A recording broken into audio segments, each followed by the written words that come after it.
Welcome back to the Founder-Led Marketing Show. In today's episode, we have Peter Caputa, the CEO of Databox, and this is actually his second appearance on the podcast.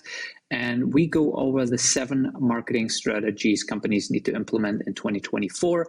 Peter did a post on LinkedIn in December of 2023, and it performed really well and it resonated with a lot of people. So we decided to take that post and expand it into a full podcast episode where we go into each of them and dig a little bit deeper. So I hope you enjoy this.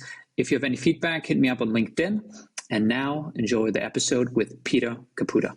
All right, welcome back to the Founder-Led Marketing Show. In today's episode, I have Peter Caputa back. Actually, we did a episode before, and Peter is the CEO at Databox, which is a B2B SaaS company.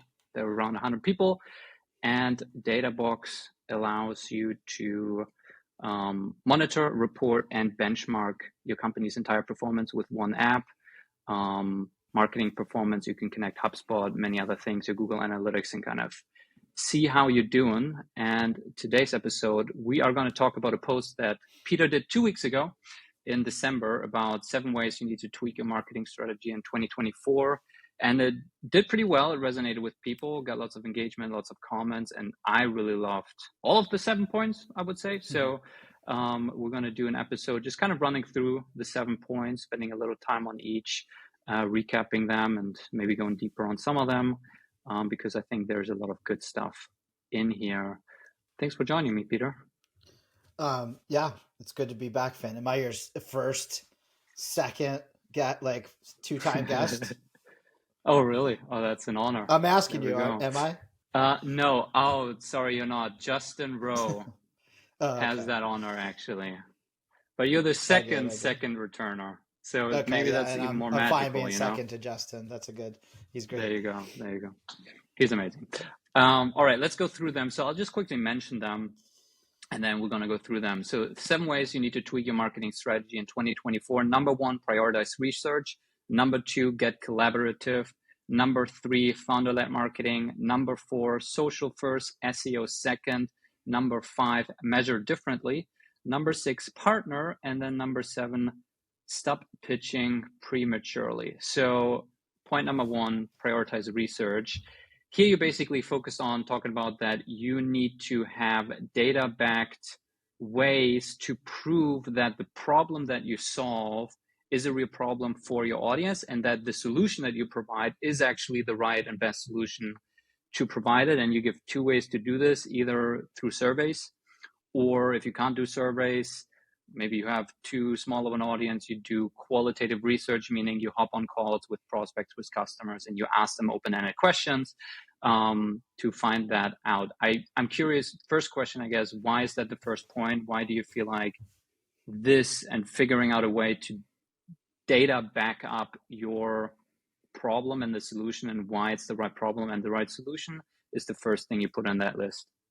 The reason that prioritizing research is the first thing on the list is because I think the world is moving way too fast for companies to assume that what they sold yesterday or last year will continue to be what the market wants now. And the world just keeps moving faster and faster. There's more competition. With the internet, market is global for most companies. Therefore, your competition is coming from everywhere. And so every company needs to stay a step ahead of the market so they can stay a step ahead of the competition. In the past, I think companies could enter an existing market and carve out a little piece of it, maybe by differentiating a little bit.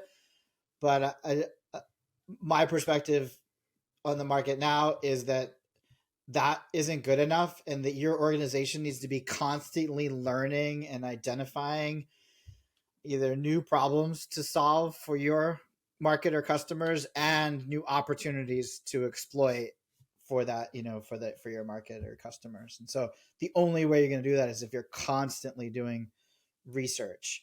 Right. The other benefit of research is that, one, it engages your market before maybe they're ready to buy.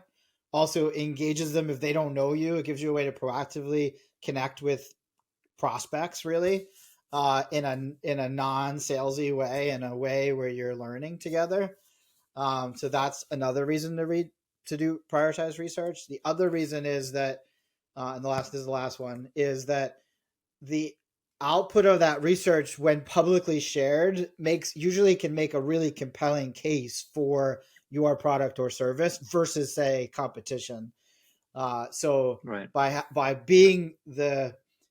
coming up with the questions that you're going to ask, gathering the data, analyzing it, it puts you in a position to be an authority and be referenced, right? So then you are the one that came up with that research. You're going to be the one associated with it and referenced when other people might share it. So, or reference it in their conversations or their content. So it really puts you at the center of new innovations. What I thought when I first read that is that you were saying understand your audience and your customers better than anyone else. But what I'm also now hearing is that it's actually, that's a fundamental truth, yeah, for sure, right? Yeah, about marketing, and has always been. But it's not just about understanding them so that you can build a product for them and you can be in the right channels, but that you actually gather the data to publish it as part of your marketing collateral. Is that correct? Exactly. Yeah. So we just interviewed the head of marketing at ChartMogul, and on the whole episode on this on our Metrics and Chill podcast, and she had some really good points in there around how like that having that data and being the publisher of that data gets you into so many conversations. And one of the examples she gave was that it was used in a board deck. Their data was used in a board deck of one of their customers, right, in front of investors, right? And so ChartMogul is now seen as the company that provided data that was relevant to that company's strategy. So you get referenced in these closed door things. There are other examples she gave was a third party speaker referenced their data in a speech at a conference. And like there's 10 other ways that data might get referenced. And that data in a world where like more and more companies are producing more and more content and using AI to maybe do it, that data is unique and needs to be referenced, right? Like you can't say 50% of companies do X without saying, here's where I got my data from. Right. And so it becomes the only the only referenceable piece of content that is original, right? The only way to actually create original content. And if we go back to the like SEO, right, and you think about that kind of content, that content's going to attract links, which is going to help it rank. Also, that content is literally what Google says they want in their content guidelines. They give very little guidelines to content marketers, but one of the things they say is multi-perspective content, original research, data backed. Like they literally say, provide that in your content. And so by doing original research and publishing it, you're literally satisfying what Google says. And also, what we know how Google operates with, you're attracting links and all that. So. Last follow-up question before I want to move on to the second point. I mean, ChartMogul is, a big company. I don't know how many customers they have, but probably thousands of customers. So yeah, I'm sure thousands, I feel like a lot of people will say, well, it's easy for them to do if you have a massive customer base to draw on. So I'm curious, if I only have 10 customers, I only have 50 customers, I only have 200 customers, does this not apply to me? Do I send out like a Google form to them in an email and ask them to fill that out? Or just talk to me through maybe smaller companies and ways to do that practically. Great question. The first step is figure out what data you should be collecting. We are big into benchmarks because benchmarks, I think, are the best data to publish if you're in a B2B in the B2B world, right? Because companies are always looking for what's the best practice. What do other companies do? What I'm doing or how I'm performing, is it as good as what other people are doing like me? And so there's two types of benchmarks. One is performance benchmarks. That's like knowing how much traffic should a website my website get given that I'm this company size and in this industry or whatever, or what's my what should be my sales close rate for this type of product and this price point or whatever, right? So those are performance benchmarks. The other types of benchmarks are business process benchmarks. So those are how do companies do things? How do other companies do things? And so like, how does a SaaS company market themselves? How does a SaaS company do SEO? What are SaaS companies doing that's working from a marketing perspective? Like asking those types of questions. So that's the first step. And once you decide that, then it's a matter of like, then you have to decide how you're going to collect that data.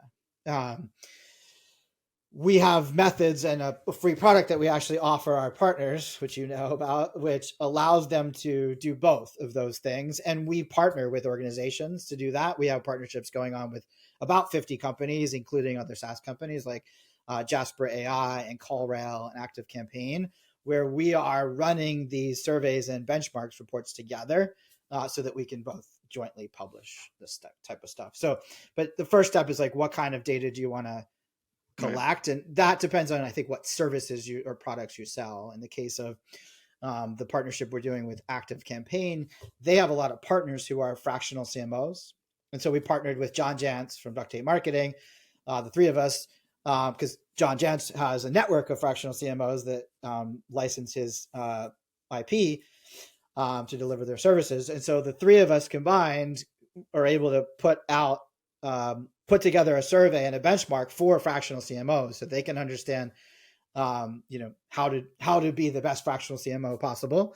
And we'll publish that data. And so that serves our purpose because it helps Databox attract a partner. It helps John attract a potential new partner, as well as better serve his partners and ActiveCampaign to do the same. So by thinking through who do you want to target and what kind of insights do you want to deliver to them so that you can get them kind of into your marketing bubble or marketing sphere, that's the first step. I was leading you there, by the way. I saw you being hesitant with pitching it, because I know you guys have a benchmarking product, and it's always, I'm a good host. I always try to avoid pitching in an unqualified way, but you made me do it.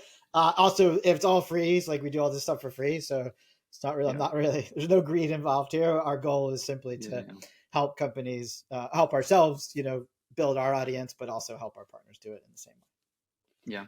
So I think we were already bleeding into the second point here. The second thing you mentioned on your list is get collaborative, and that Google wants original content with multiple perspectives backed by data. And so you say, if you hired a bunch of introverts to run your marketing, you're going to have a problem. Do you have any additional kind of thoughts on this now? Given we mentioned it a little bit, but any additional thoughts here? Yeah, I think I'll try not to bleed into the next ones, but on the collaborative side, I think there's a mindset shift that marketers have to have and companies have to have. And I caught a little flack for the introverted comment. It probably wasn't the right way to phrase it. But I think we've raised a generation of marketers in the last 15 years to go off in a room, Google a bunch of things, read a bunch of things, and do some keyword research, and then sit down and write something that's maybe better or more complete. I know we've done this. I actually have data where we've asked companies, marketers, how do you come up with topics? And by far and away, keyword research is the number one thing. Talking to customers, listening to sales calls are way down on the list. Like, I think Crazy. It was like maybe 10% of the people answered that they do those two things. And so we need to shift for a variety of reasons. One is because the old way isn't working as well. There's can only be so many articles on the internet on like the beginner's guide to SEO, right? And like none of us. What is SEO? Yeah, none of us are ever going to outrank SEMrush and Ahrefs for that keyword phrase. It's just not going to happen. And so as markets got more competitive, again, I think it's nearly impossible to rank for popular keyword phrases unless you're already doing really well, unless you're already Ahrefs or SEMrush or, HubSpot or Databox. Like we have great domain authority because we've published so much content and attracted so many links over time. But unless you're already great at it, it's going to be hard for you to go in on it. And so you have to collaborate to create truly unique content. You can't do it from browsing the internet, and you need to create some new insight. And the only way to do that is by collaborating. I think there's more ways to collaborate. It's not just like running benchmarks. It's not just surveys. You can, like, very simply just collaborate on social. You connect with your customers, you connect with your prospects, you ask questions on social. It's like literally the easiest thing to do. And the social platforms love it because they want people to to leave comments in places, right? And that kind of the content that gets comments gets then shared with a larger audience through the algorithms.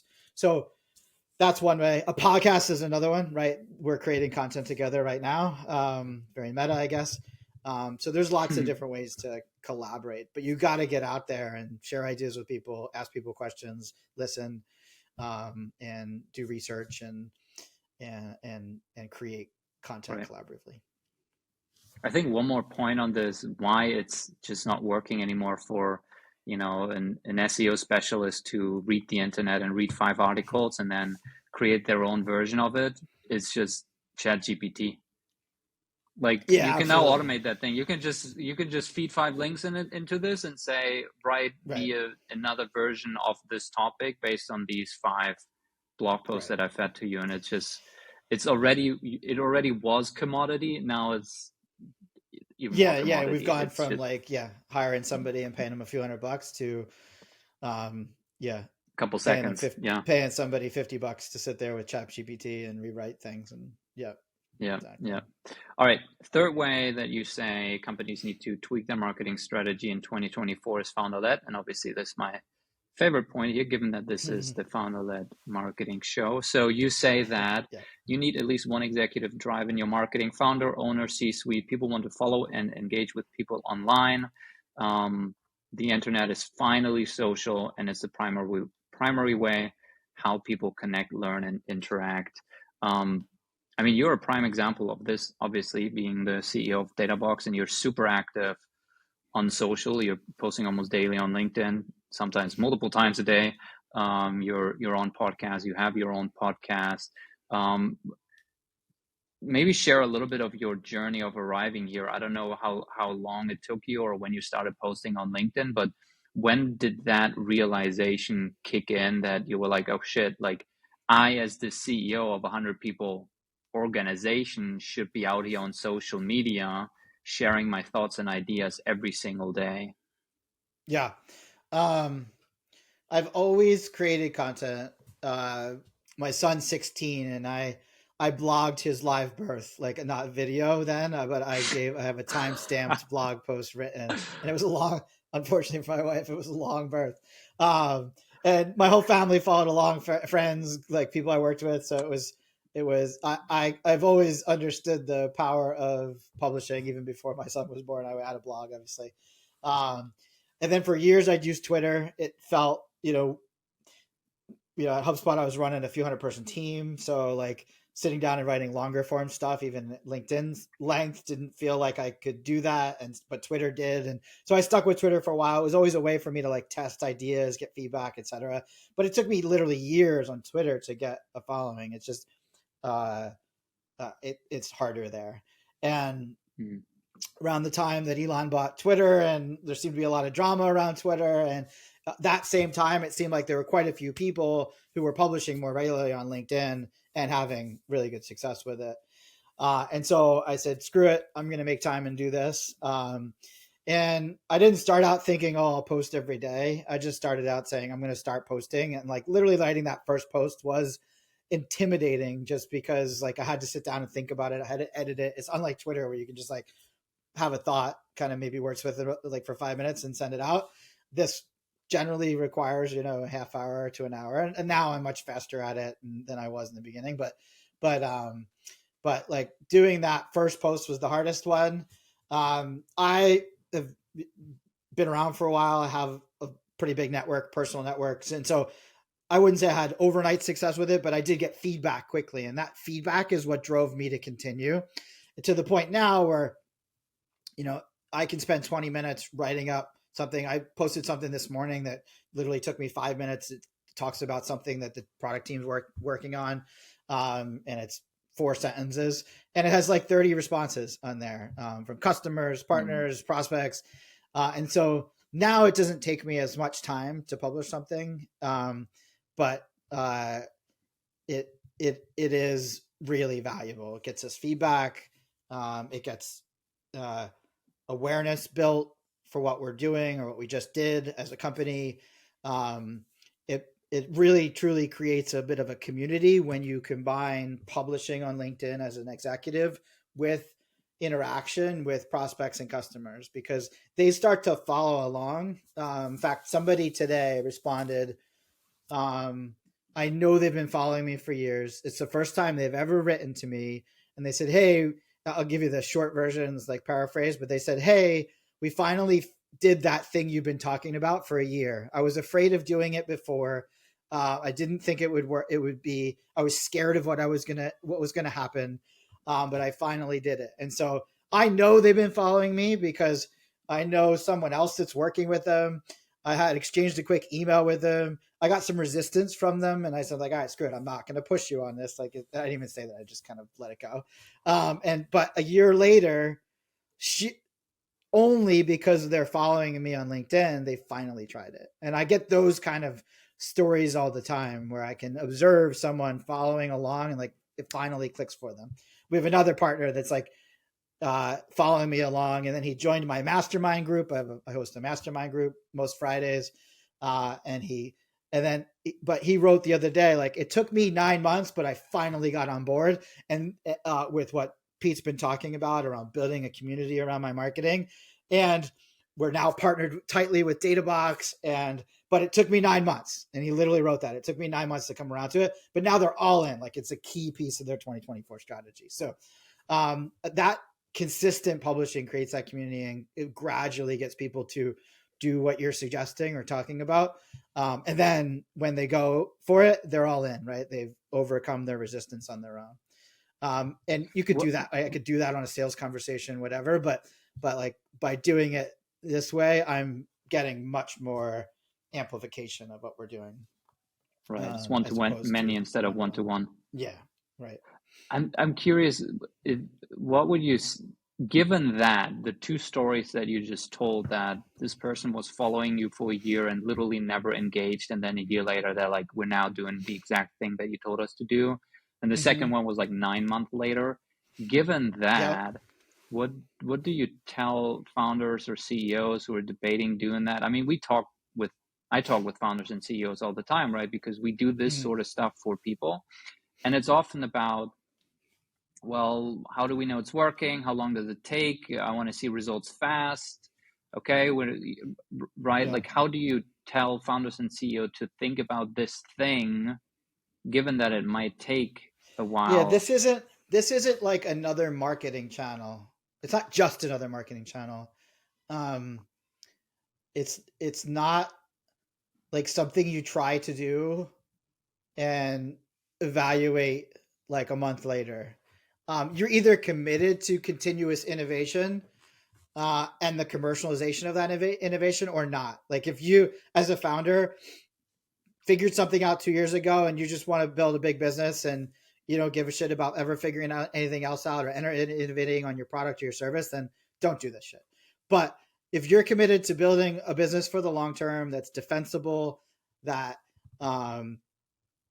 where you need to continue to innovate, like, there is nothing better than direct connection with either your customers, partners, or people who might use you in the future. And so if you're not prioritizing somebody's efforts towards that, then I just don't think you're going to be able to compete in the future, right? You could do it manually. Like, you could do a lot of that stuff privately and one-on-one. Maybe if you're in some, if you're doing military hardware, like, don't go on LinkedIn and start writing about it. You got to continue to do that through private, confidential channels. But most of the market, you should be building out in the open, and like, the tools didn't exist before to do that. Social, like I think I said in a later point, social wasn't social before. Social for the last 15 years has been a promotional media channel. It's been social media. It's now returned to being a social networking platforms.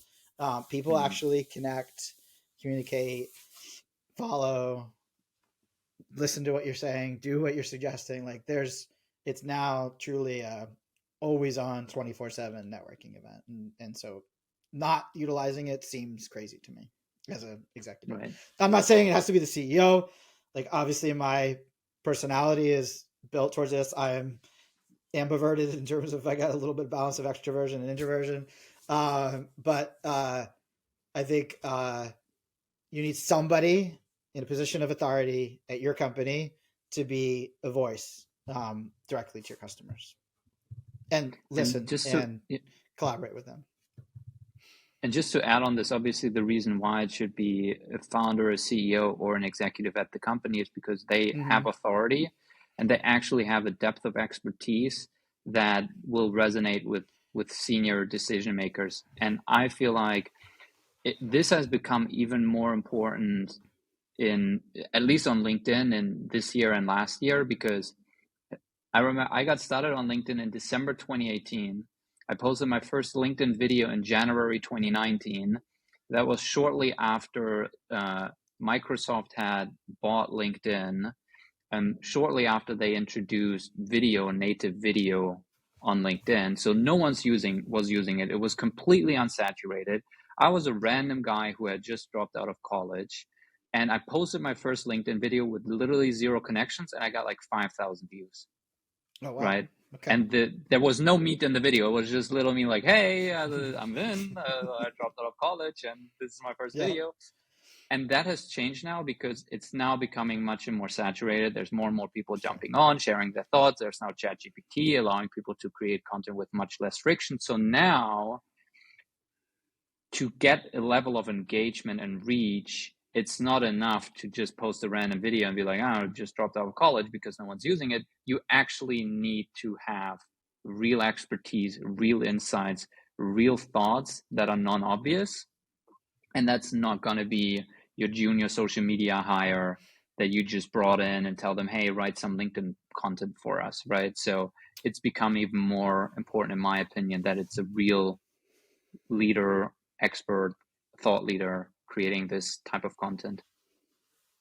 Yeah, no, absolutely. It needs to be somebody with both expertise. I'm not saying they have to be the most experienced person in the world, but it needs to have some expertise that's relevant to your buyer, right, to the market you're serving. And I think the more experience and expertise that person can call upon, the more the more credibility they have, but also the more insightful the quicker I can generate an insight, right? I can have 3 conversations with somebody and like confirm an insight and then share that. Whereas somebody that doesn't have the experience or expertise might not know what questions to ask, where to look, in order to really generate that insight and share it back. So yes, I think it's important that somebody with that. That said, I have 2 people on my team.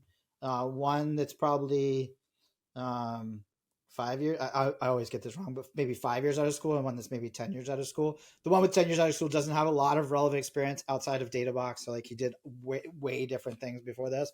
And in the last year, they've become really good at like collaborating with people to the point where they are generating their own insights based on their own experiences and sharing what they're learning as they go. So it doesn't need to do this well. You don't need to have 5 years of experience in that market. You just have to be committed to collaboration, committed to learning as much as you are writing. It's not about, once again, it's not about sitting in a room and having a thought and writing it out. You can do that, of course, but the real value comes from that one-on-one interaction where you're asking other people questions, you're running a survey, building a benchmark, you're doing a podcast, and you're interacting and learning from each other. Point 4, and we again kind of bled into this, but social first, SEO second. Put less resources into SEO, you say, and put more resources into actually creating social first content, whether that's a podcast that you repurpose or LinkedIn posts, rather than, what I think about is, companies sharing their blog posts on LinkedIn, which is, it should be flipped, that you start with the Yeah, LinkedIn post, and then that's the insight that maybe allows you to create a longer piece of content that you can right. Yeah, host the on your insight website for plus the the long run. comments you might get, right? That allows you to create that longer form content. Yeah, no, I'm a big believer in using social to test in the interest level of a topic and a hypothesis or an angle, right? So if you post up, if you have an engaged audience on LinkedIn or YouTube or Twitter or wherever, and you post something and it gets a lot of likes, comments, retweets, reshares, whatever, um, views, all that, then all right, that's an interesting topic to people, and so therefore it's validated, and it makes sense now to go and run a survey or hire a writer to do research or do two interviews and come up with a piece of content that's worthy of a longer form article. Do And you so think, yeah, totally agree with that. in, would you include Google Ads in this category of deprioritizing SEO, meaning deprioritizing search, deprioritizing Google?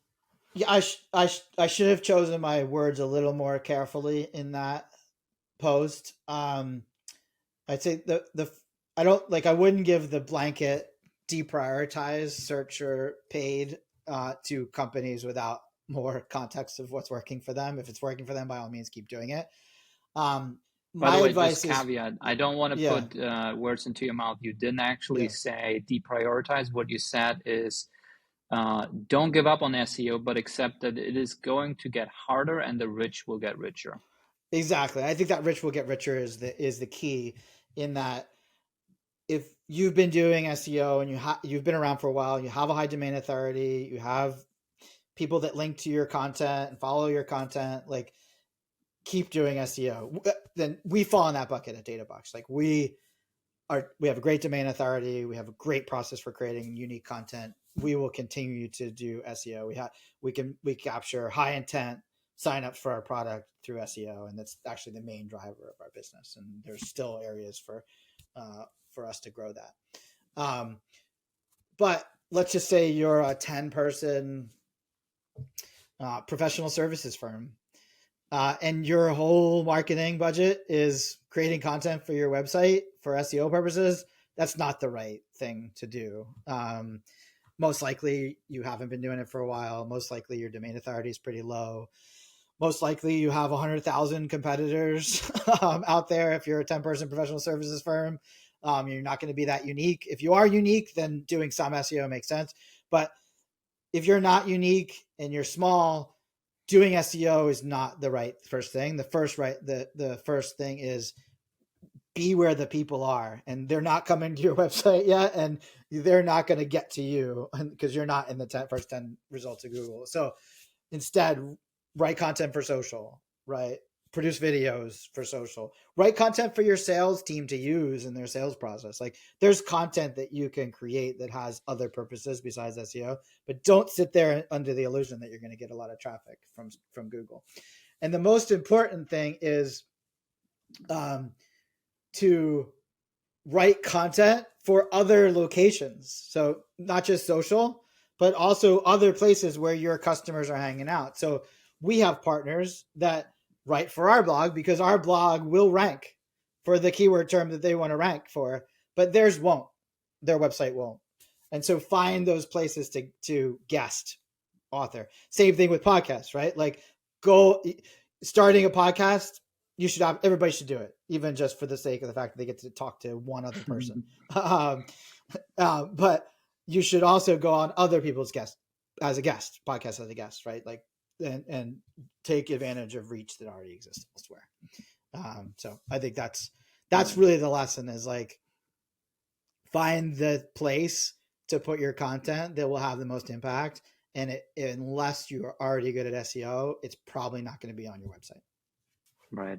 One more point on Google, and I had this conversation yesterday with the head of marketing at a SaaS company doing 6 million in revenue, and they're selling a high ACV solution, so $50,000 to $150,000 per year is what customers pay them. Yep. And he gave this analogy, and he's like, if I'm going to buy a yacht, I'm not going to go on Google and search yacht and buy a yacht based on some link or some Google ad that I saw. Right. How people actually buy yacht is that you have a friend who has a yacht, you talk to them and they recommend you something and they say, I bought this, I'm really happy with it, right? And that's how high ticket B2B solutions are actually bought. It's through peers, it's asking people, you're not gonna Google something and pay $150,000 a year based on one thing that you saw on Google.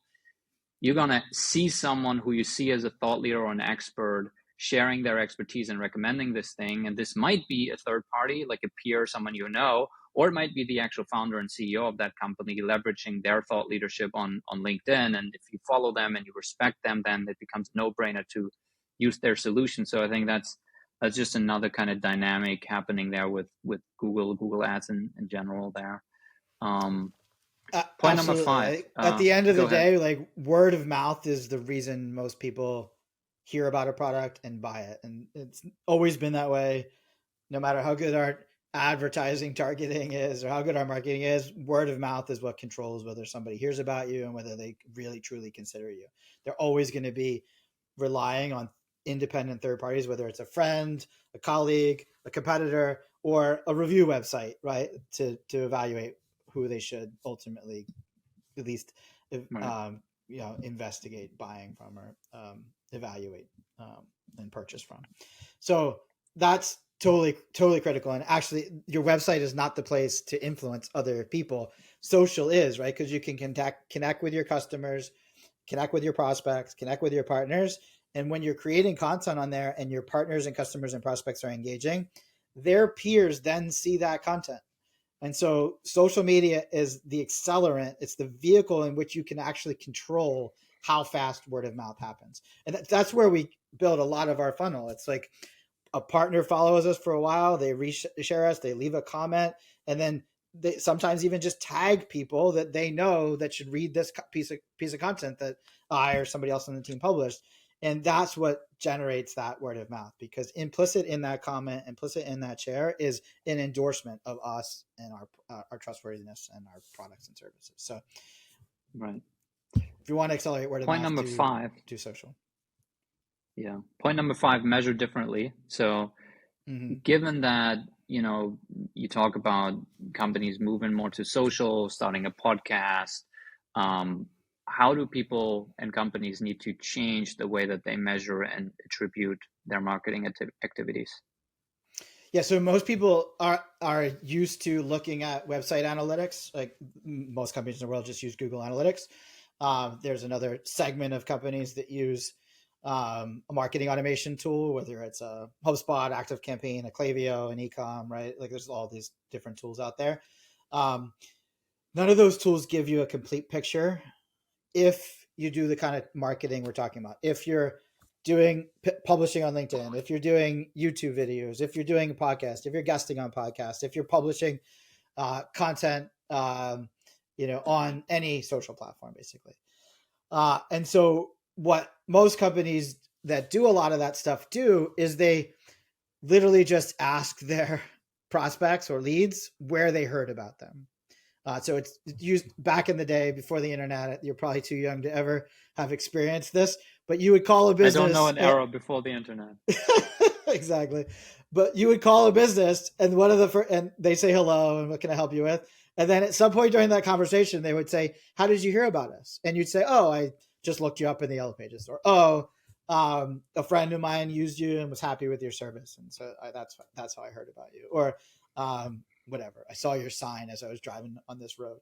And so the digital version of that is I follow your founder on LinkedIn, or I've been listening to your podcast for 6 months, or I attended an event, because events are also very difficult to track, especially if it's a third party event. And so I attended an event where you spoke, or where you sponsored, or whatever that is. And you're also going to hear Google. You're going to hear that a lot. You're going to hear ads. You're going to hear word of mouth. Like you're going to hear all these things that you wouldn't ever be able to measure in your website analytics. You can measure Google and links, but that's about the extent of what you can measure effectively with those tools. And so that is step 1. Step 2 is continue doing the automated analytics, whether you use Google Analytics or HubSpot. And I recommend everybody use a marketing automation platform, not just Google Analytics. Google Analytics is good for measuring the impact of the quality of your content and your quality of your traffic on your website, but not great for tracking down to sales.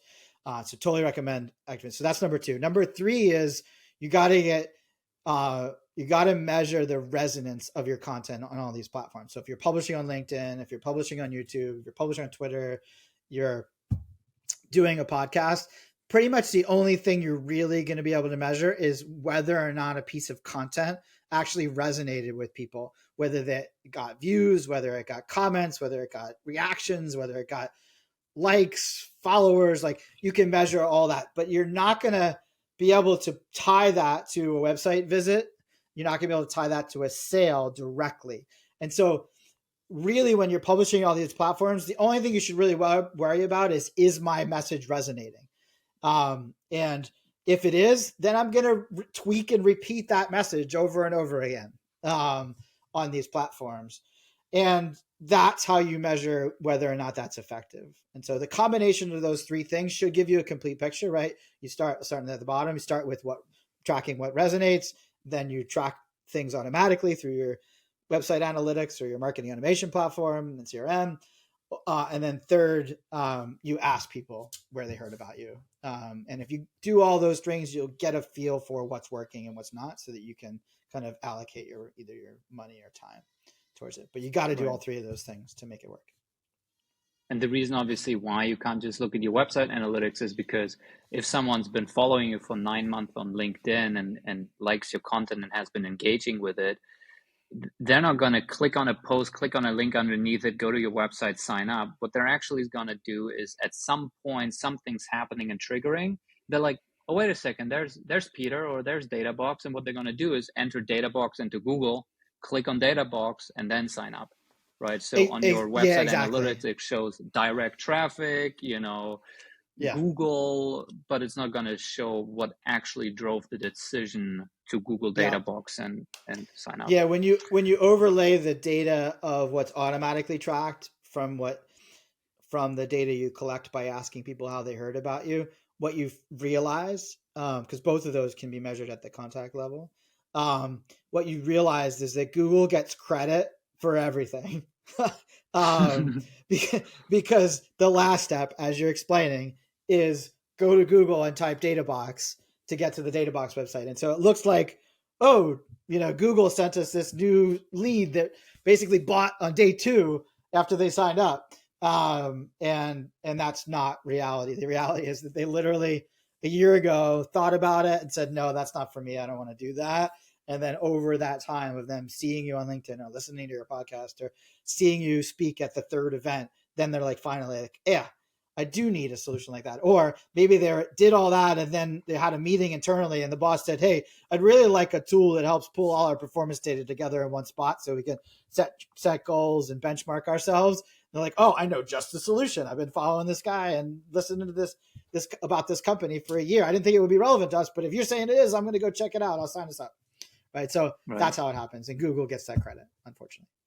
Yeah, I literally in December audited the Google ad account of a customer, and in HubSpot you can very neatly see this is how much we spend on our Google ads, this is how many leads we generated, this is how many customers it generated, and this is how much revenue these customers generated.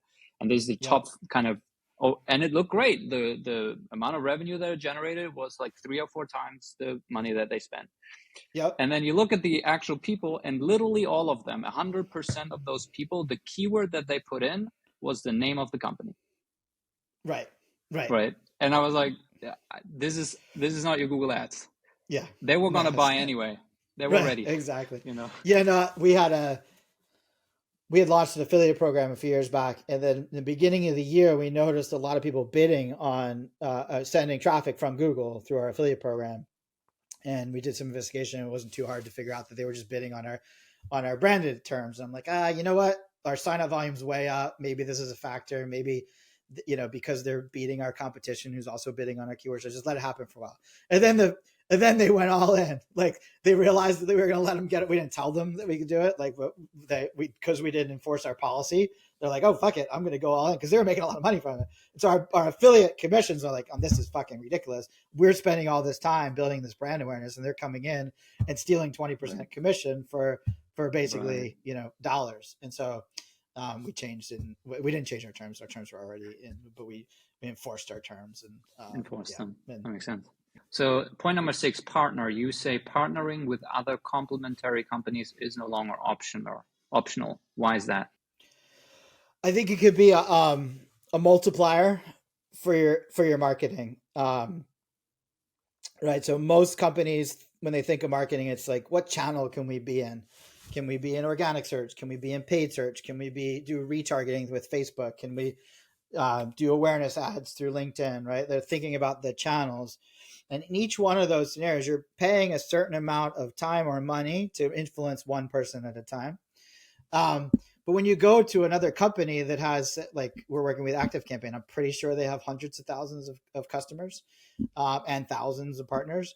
And we say, hey, let's do something together that makes sense for you, that benefits you, and that benefits us. And we'll introduce our audience of tens of thousands of companies, our customer base, 10,000 companies, an audience of hundreds of thousands to you and your value prop, and you do it to ours. And that's one activity or one campaign, whatever you want to look at it as, that gets you in front of a whole lot more people. And if you build if you build processes and repeatable processes to partner with other organizations, you can really start to scale that up. And that's what we've done at Databox. So we have partnerships with both professional services firms that we do co-marketing with, who also resell our product or use our product with their clients. And so we can build audience together. We can help them generate leads, and we can generate leads from their efforts. And because we also have a tight relationship where that when they're successful as a company and signing on clients, we make more money, and vice versa. Like it really creates a tight relationship where there's really great alignment. So any kind of incremental audience we can reach together will both monetize in some way. And we've built processes now and product that actually automate some of that. So it's self-serve for them. So we have partners out there who are using the tools we've spent a lot of money to build, a lot of time to build.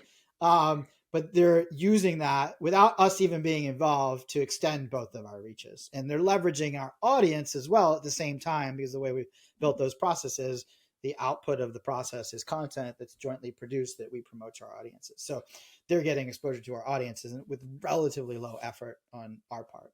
I shouldn't diminish what my team does. They work their asses off, but it's so systematic that it's very repeatable for us. Why 2024? Because that has always been true about partnering, right? If you find a win-win situation with a different company that already has existing distribution to your set of customers, that has always been a great strategy. Is there any dynamic happening in your view that makes it more relevant today than maybe 2 years ago? Yeah, I think so. I've always been a partner guy, right? Even my first startup in 2000, it was a software that helped people partner to promote events together. And then I built the channel, the original solutions partner channel at Hubspot, and built that up for 9 years. So like I've always been advocate of partners. I always looked at them as force multipliers. And I'm not the only one, right? There's a whole ecosystem of people out there that have dedicated their career to building marketing channel sales organizations. Do they call it nearbound now? There's this whole nearbound. The company Reveal uses the term nearbound, which is like inbound, outbound, nearbound. Like a nearbound is like better, and I agree with their messaging, and we're very well aligned. I'm an investor in that company. Totally love what those guys are doing.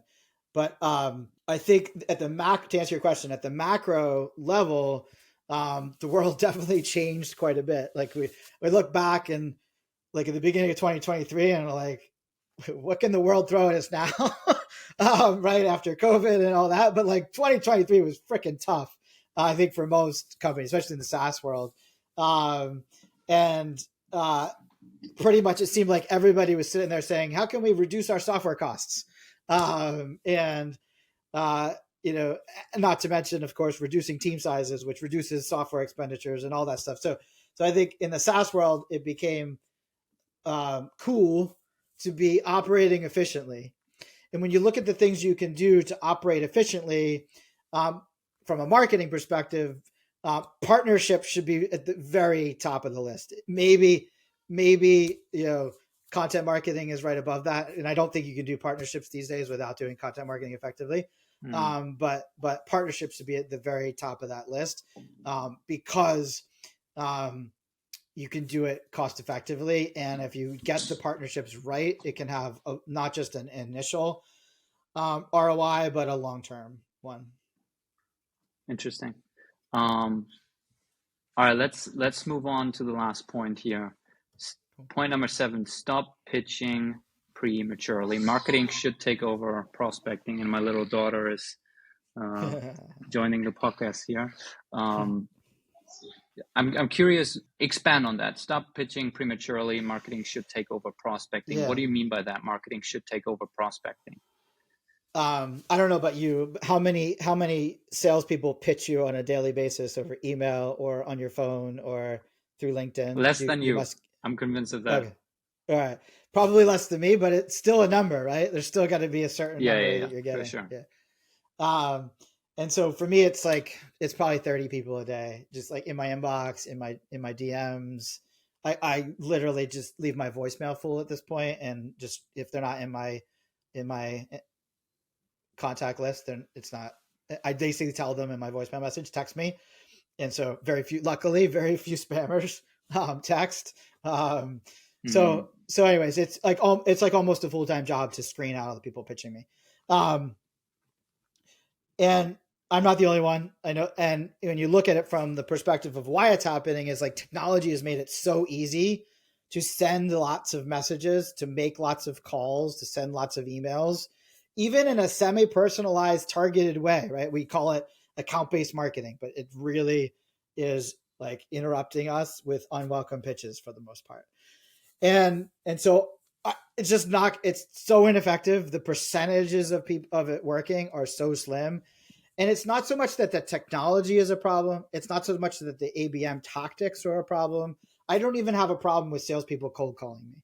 What I have a problem with is them making assumptions that I have a problem that they need to solve, and that I need to spend time with them right now to listen to what they want to tell me. Like, that's just not the way I buy things. No one freaking buys things that way anymore. Like, the internet has existed for 20 years. If I have a problem or if I want to solve a solution, I am not waiting for somebody to call me to tell me about it.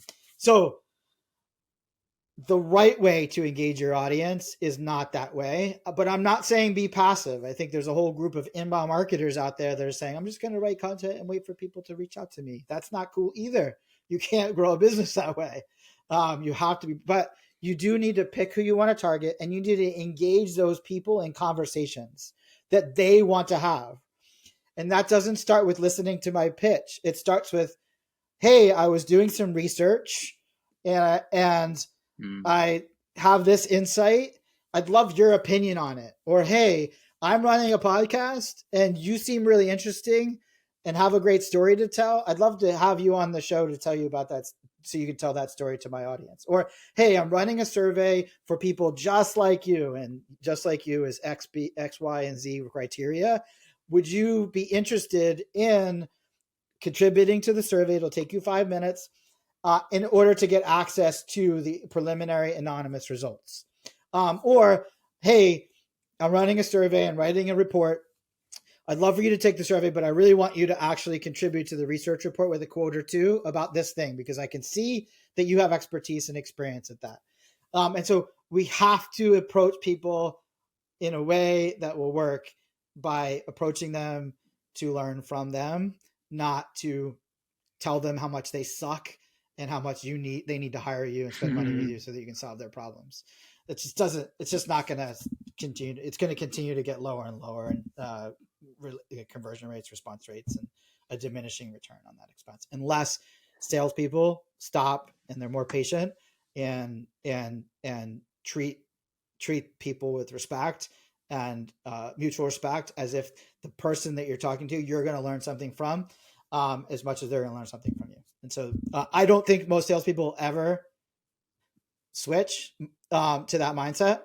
Even though it's not a new mindset, frankly, if you read any sales book from last century, you will see how to win friends and influence people, all that kind of, like, if you read any of How to Think and Grow Rich by Napoleon Hill, like if you read any of that stuff, it's all about treating people with respect and giving them the benefit of the doubt and learning with them. And that's if you treat people that way. But the way we've set up sales organizations today, it's, hey, I need you to go and make 50 dials. And I need you to have 10 qualification calls this week. And I need you to close, 20 deals this month. And we're measuring that, but we're not giving people space and time or processes to follow that can help them initiate dialogue and relationships. So that's why I'm saying, hey, I will this process disagree should be on in your marketing. last point. Okay. I will disagree on your last point, which will have to be kind of closing thoughts because my battery is running out here. Okay. I feel like the best SDRs and even AEs right now, looking at companies like Gong, are building a personal brand. Oh yeah, totally. If they're doing that on great. LinkedIn, they Yeah, have absolutely. their podcast, Yeah, they have a it's not a newsletter. disagreement. Yeah, I agree. But there's very few of them. It's very few. Right. Very Yeah. few. Yeah. I agree. And I don't think the internal systems and point. processes are set up to encourage it. Totally. I'm sure They those need people to are do it on getting their good own pats free on the time. back, and an organization like Gong is probably encouraging it. But Yeah. most organizations, that's discouraged. Right. And it's certainly not enabled. Right. Yeah. Peter, I love this. Thank you so much for spending time here, and I hope that there were at least some nuggets for companies here to rethink at least a couple of their things as they go into 2024 with their marketing. So thank you so much.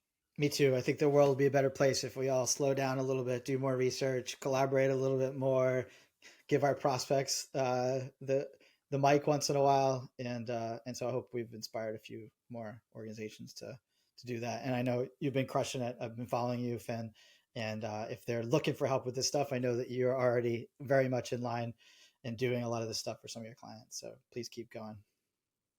Cool. So if you guys enjoy what Peter shared here, and most of you probably know Peter, there's links gonna be down in the description with links to his LinkedIn and Databox, obviously the company that he's the CEO of. So if you want to check that out, it will all be in the description. All right. Thank you very much.